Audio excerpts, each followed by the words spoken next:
A woman is horrified to discover that every time she reaches a different station, she sees the same old lady. Even when the train is speeding along, the old lady keeps appearing outside the window. The old lady seems to be trying to warn her about something. Amy, unable to see clearly, takes a few steps forward, but the old lady stubbornly steps back. Amy tells her to stay put and wait, but each time she gets closer, the old lady immediately retreats, always maintaining a distance where Amy can neither see nor hear her clearly. Amy grows frustrated. She assumes the old lady is playing with her, so she turns around and walks away without looking back. But after a few minutes, when she turns around again, the old lady is still following her. No matter how fast Amy runs, the swift old lady always catches up within minutes. Just when Amy feels completely helpless, a hiking ant happens to pass by. Amy sees her as a savior. She quickly asks for help, hoping she can check on the old lady in the distance to see if she needs assistance. After all, it's dangerous for an elderly person to be alone in the wilderness. The ant, being warm-hearted, agrees without hesitation. Soon, she reaches the old lady, but strangely, after exchanging a few words, the ant looks back at Amy in horror,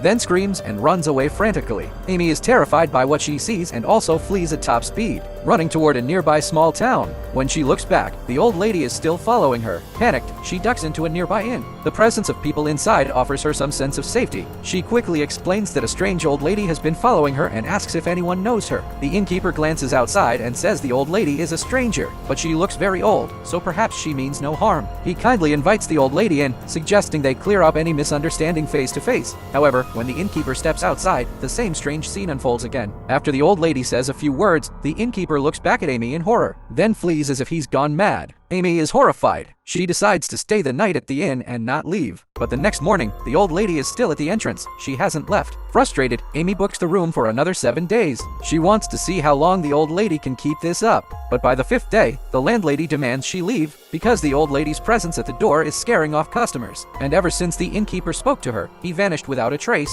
Left with no other choice, Amy takes the high-speed train home. Once home, she tells her mother about the old lady. The old woman has severely disrupted her life. Her mother has a sudden idea, a clever way to finally hear what the old lady says. They'll keep their phones on a call. When her mother approaches, she can let Amy hear what the old lady says through the phone. As Amy's mother, she won't be easily swayed. So, her mom walks directly toward the old lady. But as she gets closer, the signal on Amy's phone gets weaker and weaker. Amy can't hear what's being said. Realizing something is wrong, she shouts for her mother to come back. But it's too late. Her mom looks back at her in horror, then runs away in panic. Amy chases her for 8 blocks before catching up. But her mom has already gotten into a taxi. She looks at Amy with disgust, then speeds away from the town without looking back. From that day on, her mother vanishes as if into thin air. No matter what Amy does, she can't find her. Amy finally realizes this old lady has some terrifying power. So she goes to the Supernatural Management Bureau, hoping they can help. A woman at the bureau listens carefully and handles the case professionally. She immediately arranges for a high-definition camera to photograph the old lady. But when they open the image, both are stunned.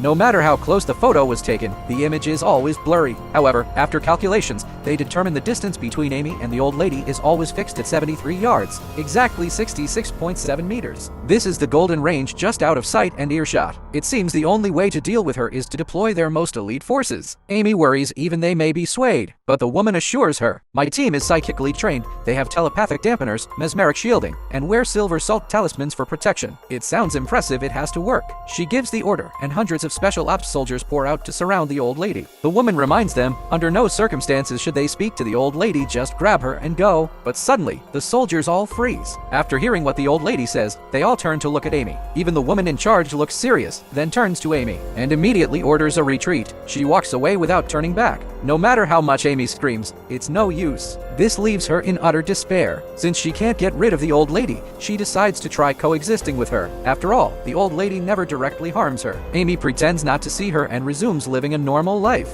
The two of them continue this peaceful cohabitation day after day. But one day, while Amy is having dinner with a friend, she suddenly realizes the truth about the old lady. She sees a familiar face on TV. A man named Lot is running for president. The doctor from the future once told her that Lot would be elected president in 2025, and 2 years later, he would launch a nuclear war that would destroy the world. Thinking of this, Amy almost laughs. She quickly ends the dinner with her friend and leaves to handle something important. Of course, she doesn't forget to bring the mysterious old lady along. "Come on, we've got work to do." Amy arrives at Lot's campaign headquarters and volunteers to help unpaid. She offers to serve tea, mop floors, anything. No one turns away free labor, so she's accepted onto Lot's team within minutes. Just as she expected, Lot's popularity surges. He becomes the frontrunner. Finally, the last round of the election arrives. Lot's final speech is at a stadium. Amy, now on the logistics team, attends the event. As the speech rehearsal begins, she says she's heading to the restroom, but instead, she jumps the railing and walks toward the lawn. A staff member warns her to stop, but she pulls out her phone, takes a photo of Lot, and activates the rangefinder. Nearby special police also yell at her not to move or cause trouble, but Amy ignores them, watching the screen until the rangefinder shows she's exactly 73 yards from Lot. Then she stops. In that instant, the old lady appears beside Lot.